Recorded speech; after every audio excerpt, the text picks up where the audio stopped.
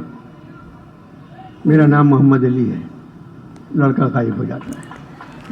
تو دیکھا ناظرین آپ لوگوں نے کہ مطلب میں بیان ہی نہیں کر سکتی کہ ان کی یہ شاعری اور یہ الفاظوں کی اوپر نیچے ہونا، اور جس طرح وہی میں نے شروع میں کہا کہ انور مقصود صاحب نے صرف اپنی وہ ایک شاعری نہیں تھی، یہ پورے پاکستان کے لوگوں کی دل کی آواز کہی ہے. تو آپ لوگ اس بارے میں کیا کہنا چاہیں گے؟ کیسے لگے آپ لوگوں کو ان کی یہ شاعری؟ تو کمنٹس کر کے مجھے ضرور بتائیے گا، اور پلیز میرے چینل کو سبسکرائب ضرور کیجیے گا تاکہ آئندہ بھی آپ کو اس طرح کی ویڈیوز پہ ریئیکشنز ہم مل کے کریں.